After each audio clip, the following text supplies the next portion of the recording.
Hey guys, Sean from Wrap Channel. I'm here at 180. I'm going to meet with Niel of NDVinyls and Alex from 180. Beautiful shop here in Staten Island. It's pouring down rain, but it is what it is, part of the job. They got a nice, huge parking lot. And let's go in and take a look.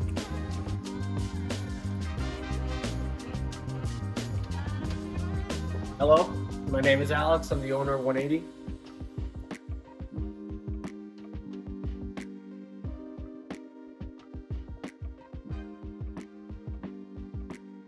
Love the brick. Thank you. So we moved here last summer. It was a very long process building the place out. It was nothing like this before. There was no office. It was totally like destroyed old warehouse. You know, everything was rebuilt. We came from a shop in Brooklyn. We were in Coney Island. It was half the size, you know, one little bathroom, very narrow, very hard to get cars in and out. No parking, just craziness there, you know, steep driveway, scraping the cars. There's so many things we wanted to improve on. So we know that the next place had to be just so much better, you know, being able to pull in nice cars, place for people to park, not being on top of each other. This guy's, you know, we have a painter's trying to paint, and then somebody's trying to wrap, and we're doing custom headlights, somebody's installing. It's, you know, avoid the mess. What size was that shop? That shop was about 3,500 square feet. Okay. And right now we have, and that's everything, like including the office, the bathroom, we have like a headlight department, just everything together. This, I guess, with the same stuff, we have 3 bathrooms, we have a kitchen, we have bigger like headlight room, we have storage, we have a mezzanine. I think everything comes out to probably about 8,000 square feet now. And we have... And parking, you have parking We have too? a giant parking lot, and even if you don't, it's a quiet street. You could park anywhere you want. No one's honking at you, giving you double parking tickets. You know, we have multiple gates to get in. You could get in from the street. You could pull in from the back. It's just so much better in every way. Still kind of setting up the place, even though, yes, we've been here for like 6 months, but I'm supposed to have wheel displays here to show the powder coating we do. This is to show the colors we do when we refinish brake calipers. These are all paints. Show different decals and everything. So another thing we do is we change the seat belts, right? We don't do interiors, but it happens to complement the brakes really well and other features we do on the car. So we could change the seat belts of any car. How we started out is actually doing custom headlights. We've been doing, this goes back almost like 15 years now.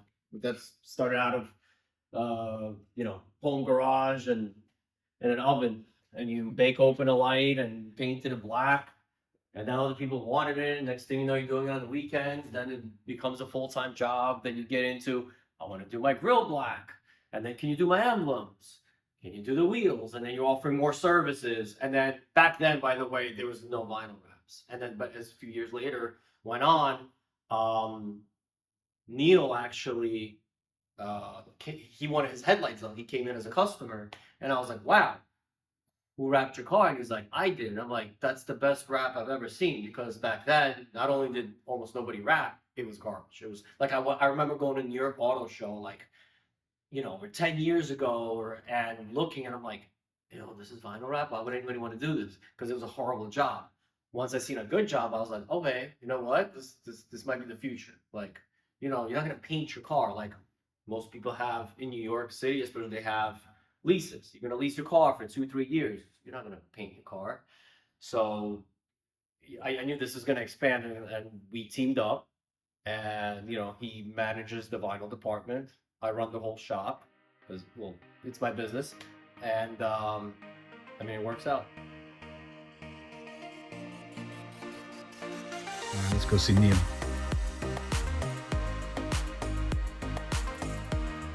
What's up, Niel? Hey, Sean, what's up? What are you working on here?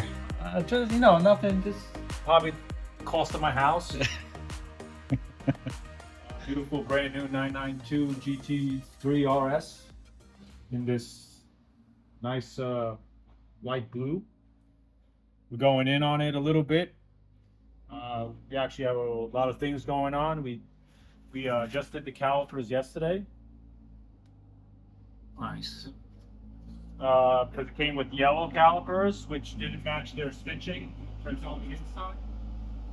So, actually, had orange stitching, so they want to match it. So we're doing a little bit different than what it came in. So the customer got lucky actually, because they said that they were going to hold these cars for a little while. So also it's getting full clear bra. So front end is getting 12 mil paint protection, and then we're gonna do regular paint protection on the backs on all the parts. Obviously, it has nice carbon parts on this car. What film are you using on this? We're using Suntech Reaction Okay.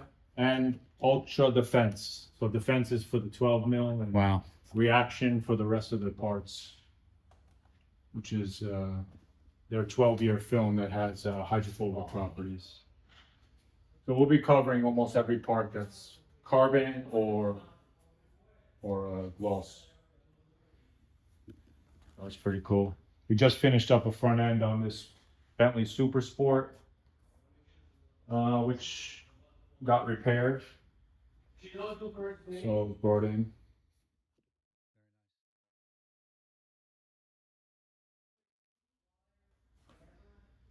What do you do more of nowadays? Paint protection film or vehicle wraps? We're doing a handful of both, but paint protection's been really heavy lately. Okay. Yeah, really heavy lately. We are doing about a wrap or two a week, and a lot of trim stuff, home deletes and stripe and things like that. How are you getting these customers for either wraps and or paint protection film? A lot of people are word of mouth, but it's a lot of reoccurring customers that bring their family cars or their friends' cars. So our kind of reputation precedes us a little bit just from just doing this so much. And, this is a well-repeated customer. Probably, I don't even admit, maybe his 10th car. Wow. That's saying something. Yeah. And they say they got some more that are on order that are coming in. Okay. So it is a small community, if you think about it, large car world. So, It's true. Usually that's some of the best advertising. Mm-hmm. These big projects, people look for more experience and stuff like that. It's not something that's really looked at as like, oh, anybody could do it type of thing. They want to put trust in some of these delicate cars into certain hands. We unfortunately have to sweat every day worried that we don't mess them up. Yeah. Now, what's a job like this cost? If you want to share that. Yeah, that's no problem. These higher end cars, considering that they have a lot of parts to them, and also we don't normally have to go so far in with taking some things apart, but there are some things that are in the way that help us get a better job out of it. So we're very familiar with taking certain cars apart and what parts to do and not to go too far, especially depending on what we're doing, obviously. With a clear bra, you could get away with not taking some things apart. With a full color, if we're trying to cover like a crazy color like this, you would have to really get in on that. So, for a clear bra, it can start at like, for a full vehicle, like $5K and up. Something like this can definitely run from $8,000 to $10,000. And then it really is kind of a la carte. There's certain extra things people want to do, Like the brakes you were doing. Yeah. And then aside from the other accessories. Okay. This one here, we're actually redoing graphics on it to change the color of the original graphics from the matte black. We're going to do matching orange. So we already took off the Porsche there, and that's going to go orange. So we're actually going to change some of the factory options to a little bit something more brighter. And how long does a job like this take? For sure, a week with clear bra. We usually keep them for like 7 days. We want the process to dry inside the shop. We also want to go over every single edge. So we do spend about a day and a half just, fine tuning all the stuff. So we don't want anything to go out and getting dirty prematurely, That's smart. and risk hours of work. Yeah. So try to keep them as long as possible. Typical front end can stay a little bit like 2 to 3 days. The complicated ones like this, it's surely better to keep them a little longer. And it also depends on weather. Right. In the winter, things don't dry as quickly. And you guys just moved here pretty recently, right? Yeah. The shop you were Basically, in Brooklyn? end of August. We were a little bit delayed once we acquired the building. We were a little bit delayed. And then we had construction in the midst of that. And once we got the go ahead, we moved out very quickly because we had to get in. Yeah. And within 2 weeks, we were back up and running. So we didn't sleep for a little while just to get it functional. Yeah. Still a lot of things to do, but we have everything we need now. This room here is dedicated to strictly wrap stuff. So it's climate controlled. We have our access there from the rest of the shop. Well lit, super well lit. Yeah, we have all different types of light options. So I can control the lights anytime I want. And then my favorite piece is Oh, wow. 144-inch glass. So 3 pane glass, all wet wall, basically all wet wall. We also put in some metal so we can basically magnet. The best of both worlds here. That's genius. Yeah, and our poles so we can put the rolls on there and pull them for whatever side we want. So this was my masterpiece. I had this thoughts for years. I just couldn't do it without the space. And obviously it becomes a little picture window inside from, as you can see, the Porsche, the Corvette we just finished is on the other side of this glass, which was full matte paint protection on almost every part. And we did the purple brakes on that one. Yeah, so we have all different type of lighting options. We can lower and dim these or shut it off. Got our side lights that we'll need. And as you can see, I'm wearing my own light. Doesn't matter how much lighting you have, once you've cast your own shadow, there's nothing better than a headlamp. Very true. Here we have our plotter, a small plotter. I have my desk where I basically run that stuff. And more light. Oh, my Milwaukee. You always want to make things as pretty as you can, but end of the day, this is everything you need within reach. This is great, and it's smart. You can be very productive with this space. Everything's. Sure. You have a station there to put any of your liquids. You have outlets everywhere. Like I said, your lighting everywhere. We have heat gun on that side, heat gun on that side. Obviously, under the cars, you have your 2 lifts to quickly lift these cars up. We put in the race deck flooring for drainage, so we're not standing in water all the time. That was a big deal. Under here, we did run drainage so that water can go and escape. So we had to cut into the concrete. That was a big deal. Basically trying to make the ultimate wrap room. I think you succeeded. Yeah, I wish it was a little bit bigger. I thought, when everything's empty, you think that you could fit a lot more, and then realize when you do measurements and how much room you need to walk around the car, I thought I was going to get 3 cars. So that spot there is going to be the 3rd spot, which is a flex spot. Okay. Which is not finished, but we have our rolling light walls there that we can bring to anything. So if we're doing a big van Well, that's nice. or anything like that, there's 2 of them. They also have, I'm also going to have a glass on there for transfer. Mm-hmm. But we also have our magnets, so we could, when we pre-cut pieces, basically we could take this wall, we can move it here. If we're working on anything right here, we can bring the wall anywhere we want, and then we could roll the wall down the side. I was doing a tow truck, and you know, you don't have to build a wall or lights everywhere. Yeah, it's awesome. This one we just finished last week. It's a full wrap. Okay. What In, color is it? APMF ice titanium. Okay. Beautiful color. I love this color. Yeah, it's an amazing color. And what color is the car underneath? This was a dark blue. Oh, wow. Man, you did an amazing job. This was a dark blue. Wow. Yeah, as you see, we get in on it. We want everything to look factory. Yeah. So there's very few seams. We cut out all our sensors and wrap them separately. We want to make sure that when the car is not opened up, that you can't tell what color the car is. Yeah. Now, did you do the door jams on this one? Not on this one. Okay. We have no door jam cars this week, but That's good. that was last week. 2 weeks ago with it. But as you can see, some of the detailing and the handle work. Wow. Um, Very nice. But yeah, it's basically a dark blue, Yeah, that's good.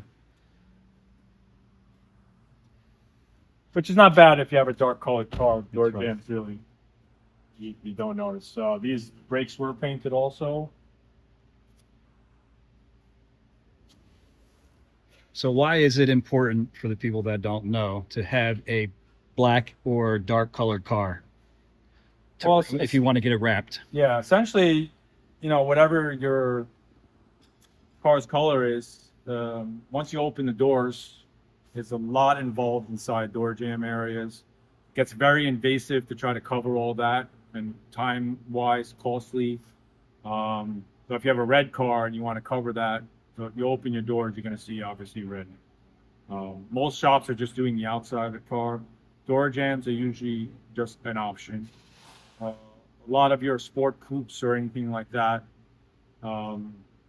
people want to do the door jams. But when you're dealing with sedans and stuff like that, there's a lot of exposed area. So and doors got to come off, seals have to come apart, hinges, and it gets really. It's basically like wrapping. To me, it's like wrapping another car at the same time. So Yeah. obviously your cost is way higher, and it's why many people don't do it. But we do have those customers. Mhm. We had a yellow Urus that we just recently, Orful just posted, which was that the in pink pink. one? Yeah, Yeah, I saw that was full door jams because that was yellow. We had to get really in there on them. Wow. And it means you can't get away with just cutting things to the edge Right. without seeing color. So if a car was red, you're gonna look down these channels and you're gonna see all that. So, but if we open it, the good part is here. A lot of this stuff is covered, but you can see here. Obviously, you would have had a red. If your car was red, this would have been red. That's all kind of a la carte options. Mm-hmm. Like that, but we do go as far as the pieces would go. Nice. Here we have a newer style vet, Stingray. This actually is not vinyl wrap, but it's fully covered in matte paint protection, and we just went really in on it. There's a lot of parts. So all the gloss stuff is covered with clear to protect the gloss, but all the matte, and normally this stuff would be gloss, so we just for design purposes we made a lot of things matte, just to really stealth it out. Mm-hmm. And we tinted the headlights with a tinted paint protection on it. Yeah, we did a lot of parts that normally are gloss into a matte just to give it a real stealthy look. Well, we also treat our paint protection like if it was wrapped. So although it's thicker, we do as much as we can where we roll edges Okay. and try to not see any of the relief cuts. So we try to get as detailed as we can. There are limits to it, but that's some of the differences in quality of work. Sometimes some people sacrifice speed for looks, but we take more time to get a better result. Spending that extra time. Yeah, it shows. But knowing the limits of the film, obviously, is important.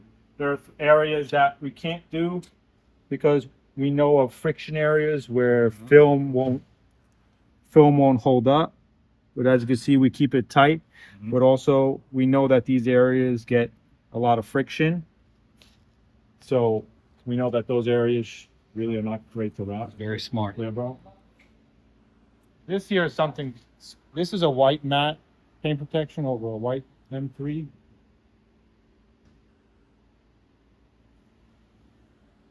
Okay. This here is something special.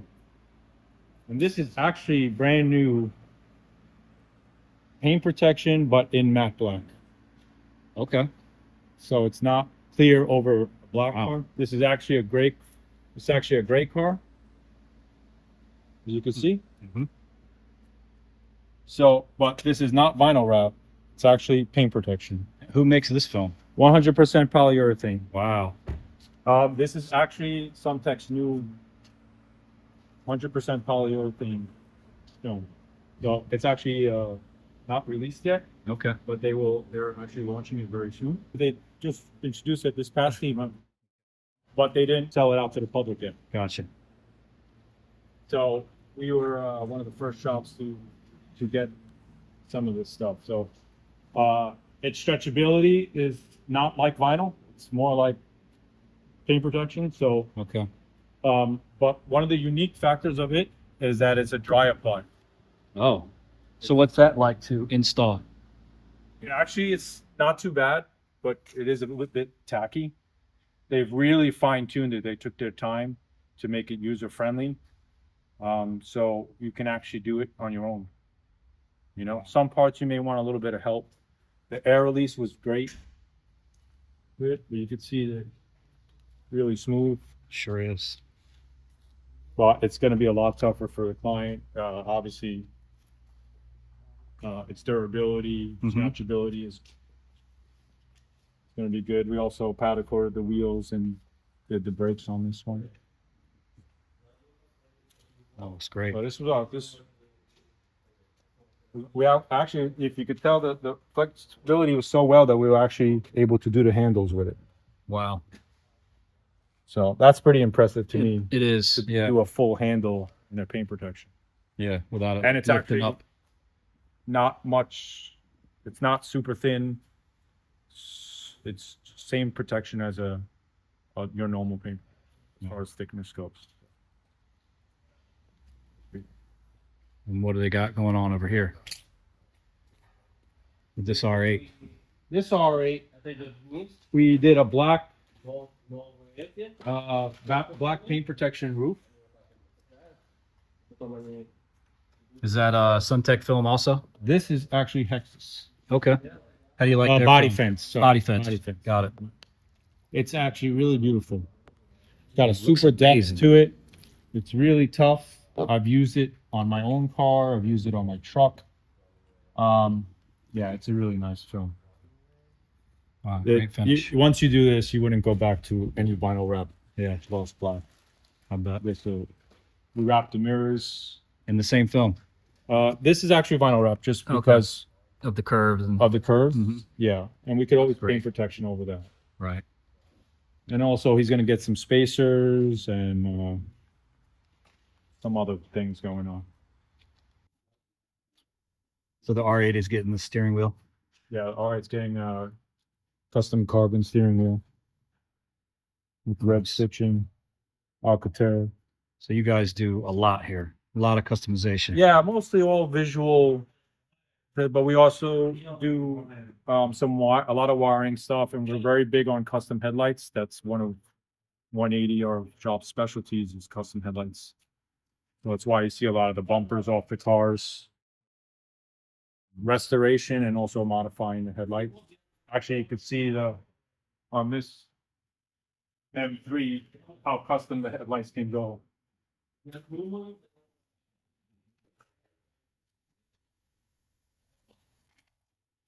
Oh, wow. Yeah, basically retrofit halos.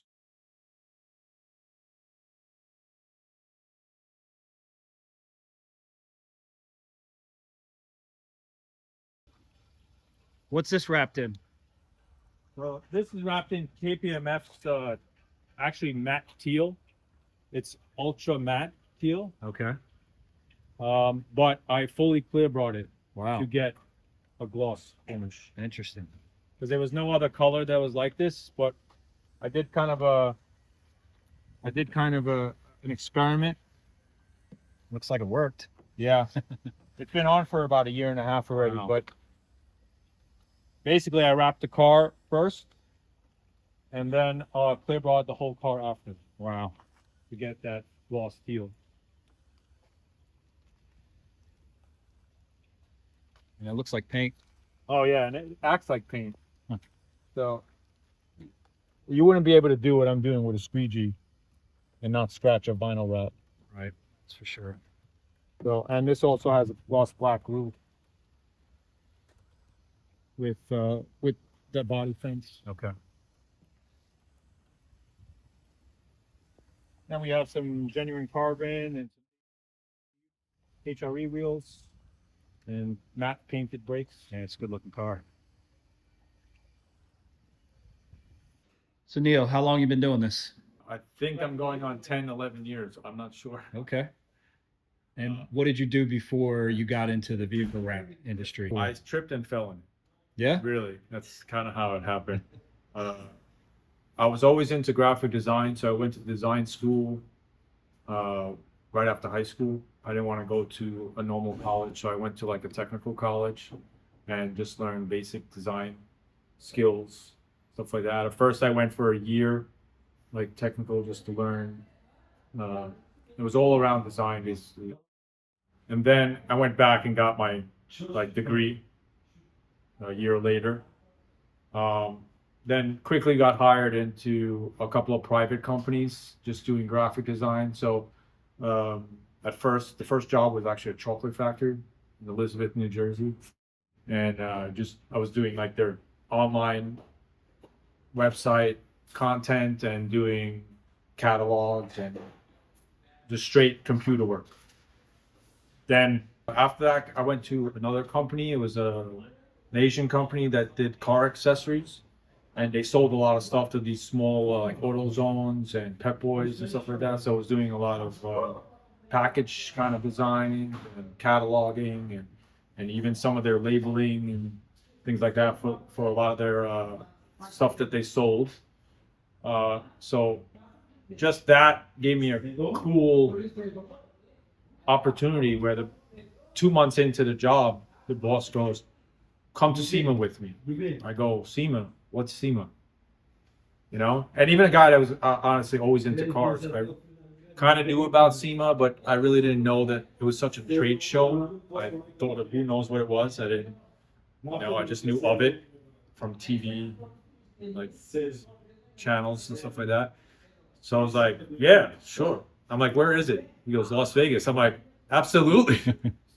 So I fly out to SEMA and I really got to see all these things in person. And at that time, honestly, it was like the customization was big with and not so much vinyl. There was really no such thing as kind of vinyl, except for graphics, commercial style vinyling that you would see at a show. Nothing to do as much with cars. A lot of airbrushing, a lot of custom systems and speakers. That was the time. Like, What year was that? if I go back to maybe 05, I would say 06. I think was my first SEMA kind of experience. Worked for that company for 2 years, went to 2 SEMAs, helped them set up 2 SEMA shows because they actually did displays there. Got to see a lot of how the industry was, and it just really kind of wanted to get away from the desk type of thing. Then went to another company shortly after that, and really that's where I got a lot of my commercial experience. I went to a trade show company that actually did trade shows, like they were the organizers. It was a company called GES, which is very similar to like a Freeman. They usually are the ones that put the show together. These big shows, you know, Siemens, I think, run by Freeman, stuff like that. I worked for one that was in Jersey. They did a lot of the New York shows, all the shows you see at Javits and the Pier, stuff like that. So I was in the graphics department, did all the graphic design layouts for all the signs, the banners, all large scale printing. We had a flatbed printer there, 6 HPs, and I started learning a lot about all the different medias and getting all that. Never really applied them to a car there, but really gave me a lot of experience with how things are made, how printing works, lamination, all these little things that you would never learn unless you did it like hands-on, you know. 4 years doing that kind of wasn't going much, but one thing I realized is that I hated being behind a desk all day. You know, it was cool getting hands-on and making some of the signs together, but that wasn't really my job. My job was to design. So 8 hours of that, 9 hours of that, I just couldn't do it. I'm a hands-on type of person with my own cars, stuff like that. So it just happened to be coming around, I think, the time that this color change market started coming off, and my friend owned a detail shop in Staten Island, and I was like, hey, you mind if I do a couple of things out of there? You know, he's like, well, I need somebody to watch the shop, and I have a little bit of space. So kind of started from there, just doing small things like tinting headlights, taillights, wrapping little parts. And honestly, I didn't know much about some of the medias that were out there. Right around that time, 1080 came out, and Oracle had 970, and it was kind of a very limited book. And I started ordering some of these books, and even some of the first things I still thought it was wet apply. I didn't read new instructions, and I remember trying to do my first roof with Oracle, and I wet it like I was going to put it on wet because I was using a lot of their 951 and 651, and the thing flew off. It just wouldn't stick like at all. And I'm like, let me look this up. I'm like, air release. What the heck is that? You know, I had no idea that I can lay a 60-inch piece without some assistance with the liquid or something like that. So it was a kind of a crazy experience, but a lot of people were getting their roofs done, and that was like a big deal. Like cars were coming with black roofs, and that kind of, you know, there was like an 09 BMW wanted a black roof. It was a big deal. So kind of started from there. I don't think I did a full car until like a year later. So it was probably a full map car was a Hyundai in more full 970. Wow. So, and that was a big deal. Yeah, I saw a lot of some sign shops were actually printing colors, and That's what we did back in the day. I printed black, laminated it matte, and then did a roof. Yeah, I saw a pink car show up, and I'm like, what is this? What is this? And I could see a stretch mark where the color lost a little color, so I knew something was up. But yeah, they're like, oh, they make this material that we can print on that is, you know, we don't have to. I was like, oh, it's almost the same as the roof stuff. So I really started to get into it. Then did my own car. Basically, a year later, winded up having to rent a garage, and I rented a garage out of a tin shop and started doing more and more stuff. And then more and more people were starting to want their full cars around. You know, there's a lot of chrome stuff. Just getting rid of chrome and stuff like that. I was very hesitant on doing full cars. And but it started to kick off little by little. More people wanted to do some color change stuff. So I started to turn into an industry. And I was like, all right, I guess I don't need to go look for another job. I don't know. So it kind of went off from there.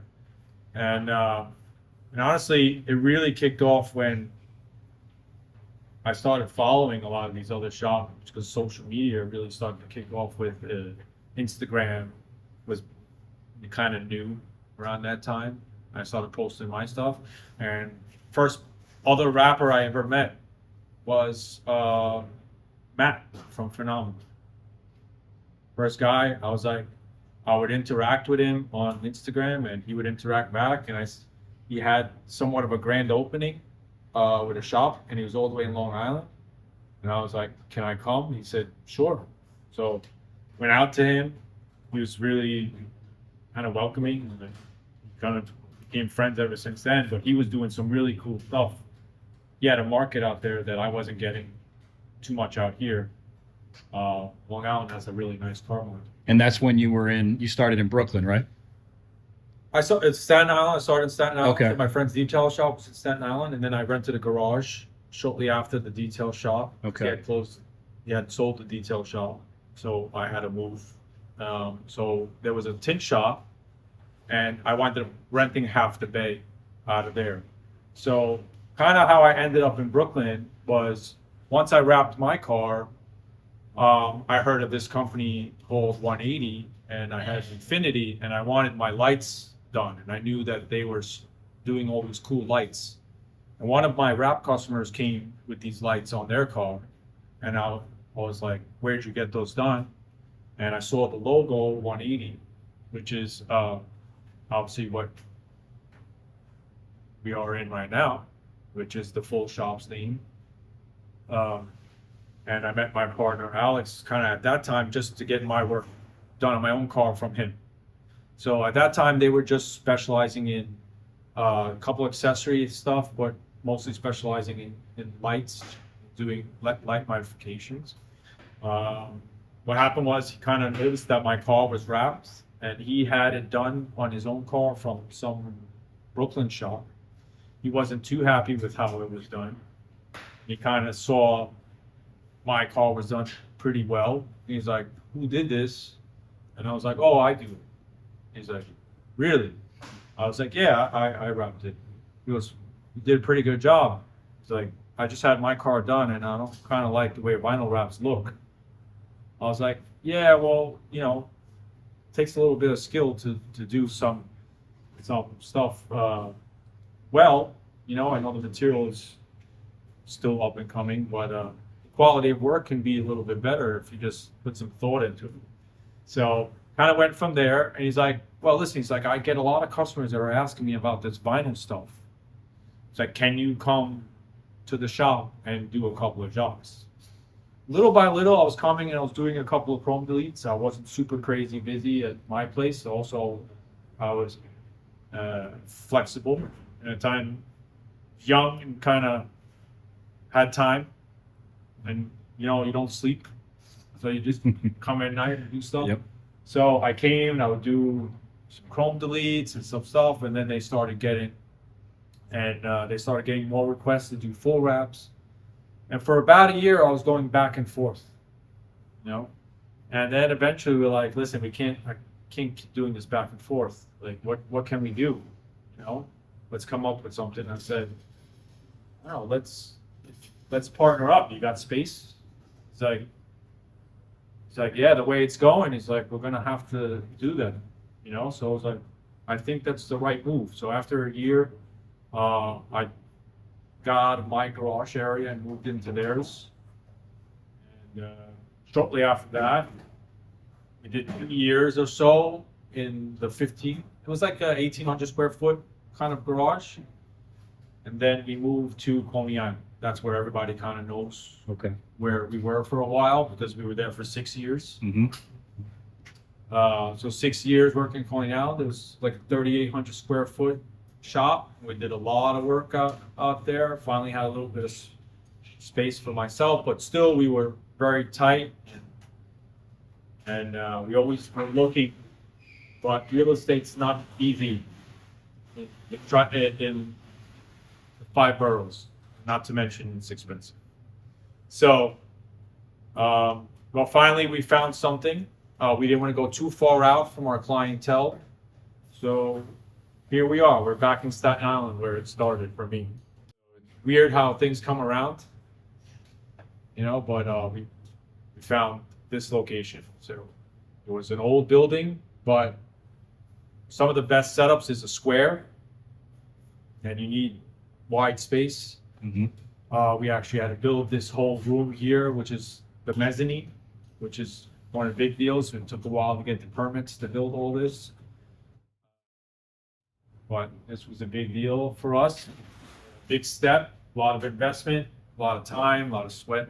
All right, so Neil, you run the Wrap Society on Facebook. Yeah. What made you create that forum for people like me and all the other wrap shops that are involved in it? I kind of fell into that too, but one of the things that I love is that if we go back to when I met Matt was part of a social group, I would say, or network called Pain is Dead. So a lot of rap guys kind of know what Pain is Dead is. You know what Pain is Dead. I think we were I guess you could say some of the OGs. We can say the initial OGs of Pain is Dead, which was just really a network of shops that got together. And we all met that first kind of SEMA, where Pain is Dead themselves, after talking for years on WhatsApps and talking in our groups. And all we did was really just share knowledge, right?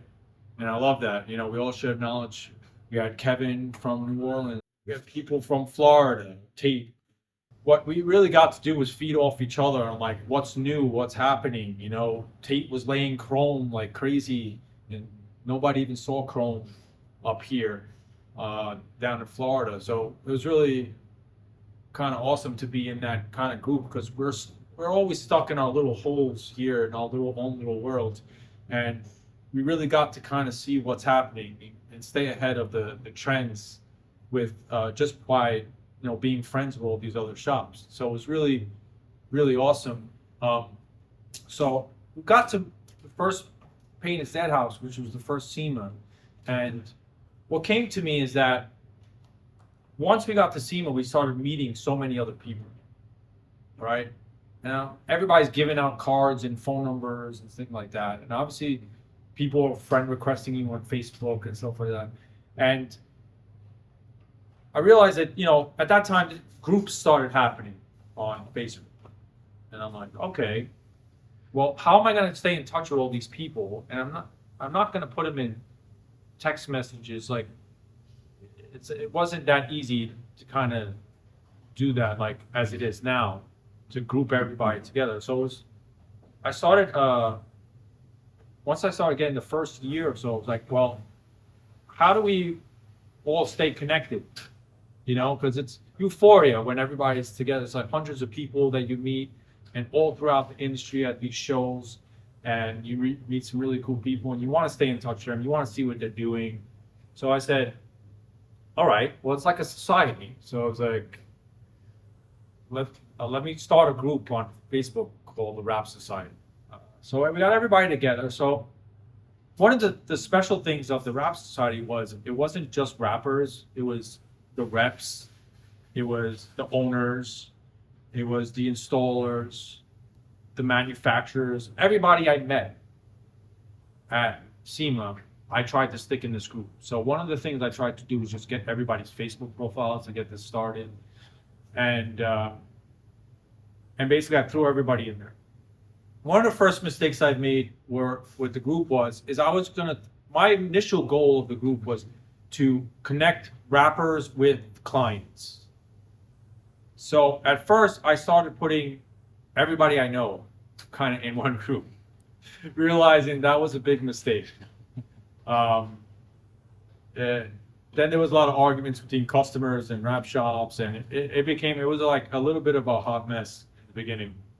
But then realizing that I did have a good, solid group of talented people within the Rap Society. So it was early on, so I kind of got rid of the a person that had nothing to do with the industry. But if you had something to do with the industry, whether you made a product, you sold the product, you installed the product, you're a designer, and whatever facet that you contribute to the industry, that you would be a part of it. So once word got around that this group was like that, people started adding themselves. So I had to do like a little bit of a questionnaire just to make sure. And now we're years later. Every year I got to SEMA, I made sure to whoever I met to put them in the group if they want to be part of it. Now we're at about 4,000 members.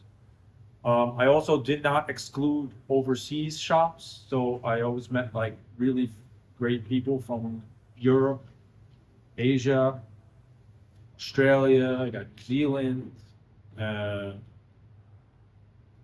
They're all language barriers, obviously, but they were, as long as you did this for a living, we added you in. So that was the beauty of it. So what happened is it kind of created this bond together where when SEMA did come around those few years later, people almost like knew each other already.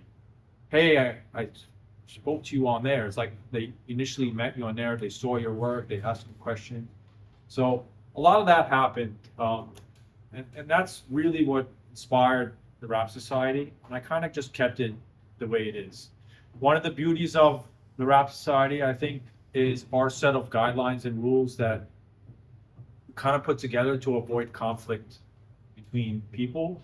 So there's certain subjects that we leave out to weed out nonsense and arguments. So we don't talk about pricing. So we don't talk about wages. We don't talk about anything like that. We talk about the technical aspect of vinyl, the installation. We get to show off some of the designs. One of the beauty of that is just leave really level ground. I mean, the shop down the block from you can be in the same group as you, and there's no competition, as least as possible. So I think that's one of the successful parts of the group, which differed from everybody else. And the fact that we bring in the manufacturers and the sellers and the reps all into one group, which is a pretty big deal in my opinion, as you know, they kind of fear social media, which I understand. But I think because we structured the group so well that they're able to communicate with everybody and then get a feel for what everybody wants and needs. And I think it helps them create better products and helps them stay connected directly to the market. So I think that's one of the successes of the group. This is a little t-shirt that we made. This is last year's design. Designed by Dallas Fowler, one of these designers that I met through the Rap Society. I mean, and he's a really big talent, and I don't think I would have met him there. And he's really good at characters, and he kind of brought to life the character I asked him to make. But so every year we come up with a little theme. And you have sponsors on the Rap So Society? what we have is basically vendors. So we sign them on.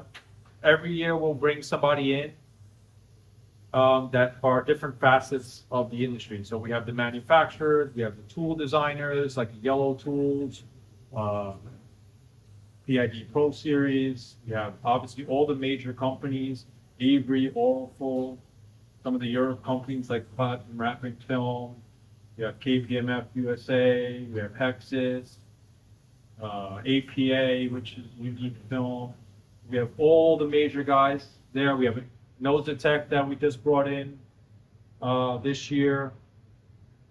Working with Flexi Shield, which they're new to the market.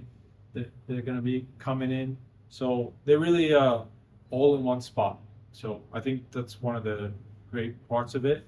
Every year we add people that help contribute. So if they have something to contribute, that's really a good part. And obviously it's a place to turn to when you want to start something new.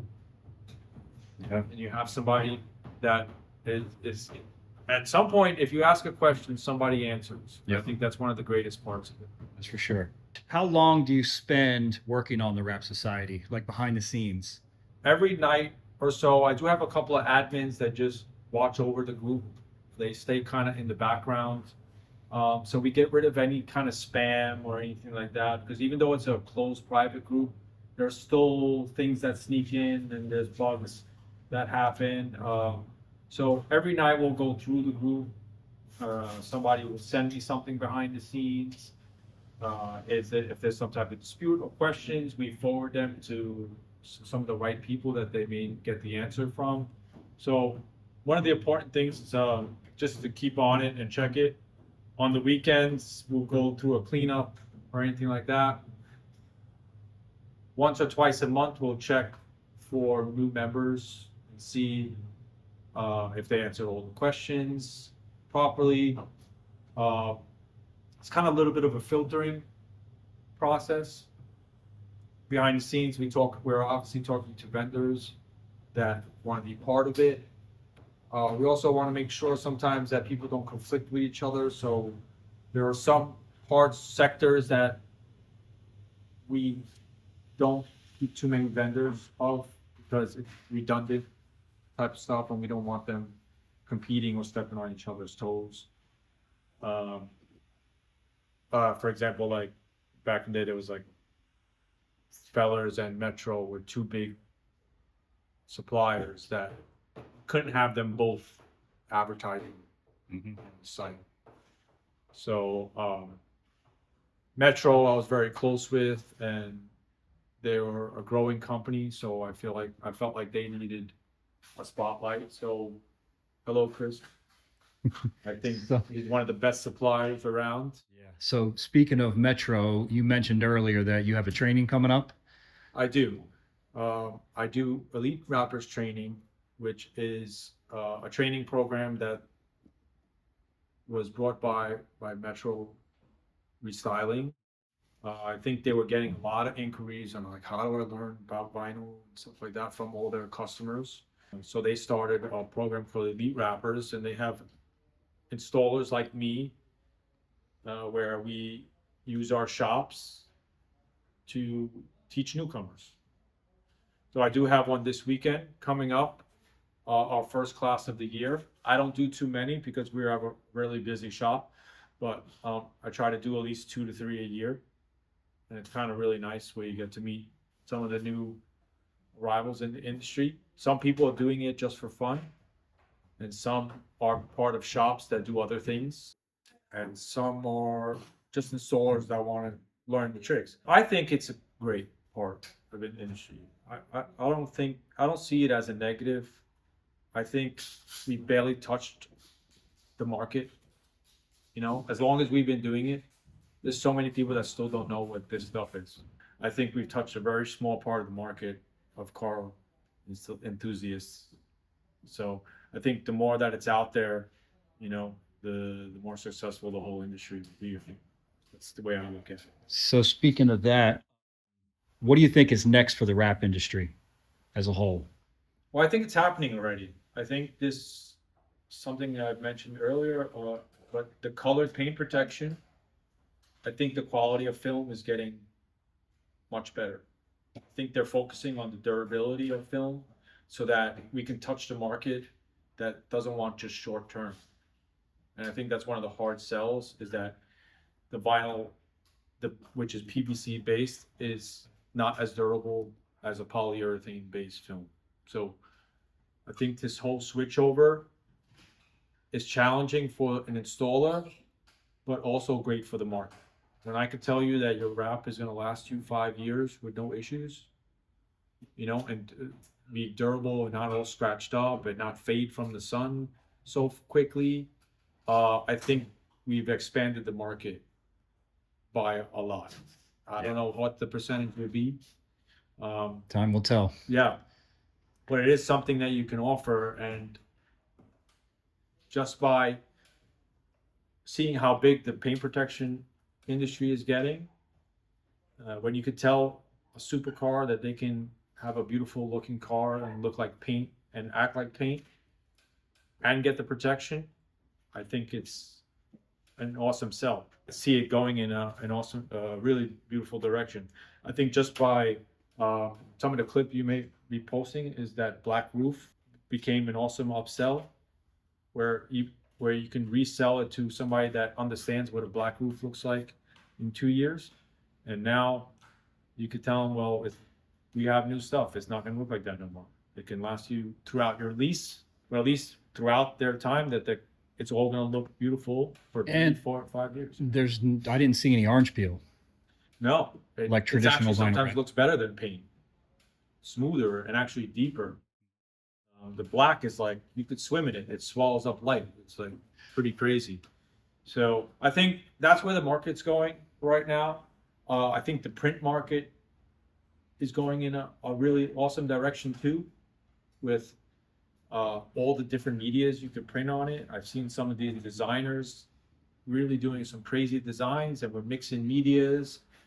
And now we can add that to the list of really cool stuff. Like you could print on chrome, you could print on silver, you could print on clear, put a design on it. And you're seeing some of these crazy chromes come out by some companies like Stack. You see like a paint protect. I don't know. Mixing everything. It's like one big mixed pot of vinyl with wrap. It's like they're just like stirring it all up and saying, "Hey, look, we got a new product." So I think it's really promising. I don't think the industry is going anywhere. One last question. What's your advice to anybody who's just starting out? Maybe that somebody that came through that training class, or maybe somebody that, has never touched vinyl before, but wants to get into this space. I think one of the things that's important is this is not an industry or a job you can fake. I don't think you could talk yourself up in that sense. It's not something that if you don't do it, you're going to just be good at it. I think everybody has to start by doing it and sticking to it and doing it every day. It turns into a muscle memory type of thing, and you have to keep pushing your boundaries and like being uncomfortable and making mistakes, things like that. If you're one that as soon as you fail or get frustrated, you walk away, this is not for you. Because every day is a frustration. Doing it for 10 years, yesterday we were doing this fender and I'm getting frustrated and like it was day one for me. You're always going to be brought to a challenge. And I think also the second thing I would say is kind of know your value. You're a skilled tradesman just like anybody else is. So you got to treat it that way. So if an electrician comes in and he's selling you his skills, you're doing the same. A welder has a skill, and that's who you are. You're a tradesman. So don't sell yourself short. And what I tell people in my class, as a new person, you need to make wages to grow. And as a experienced person, you need wages to sustain and also to grow a little bit too and expand, stuff like that. So somebody selling themselves short in the beginning, it's going to be very hard for them to take the next step. So basically what I say is if you make just enough for you to eat, that's all you're gonna stay at that pace. So you have to kind of be a little bit of a businessman, even if you're a stolen stove. So you need to know your market, you need to understand how it goes, and you need to, if this is going to be your future, you need to make sure your values, your skill can feed you in the future. So I think that's one of the biggest things. That was so tough, Some people, some really skilled workers sell themselves short. I think that's really important. That's what I tell them. Awesome. Thanks, Neil.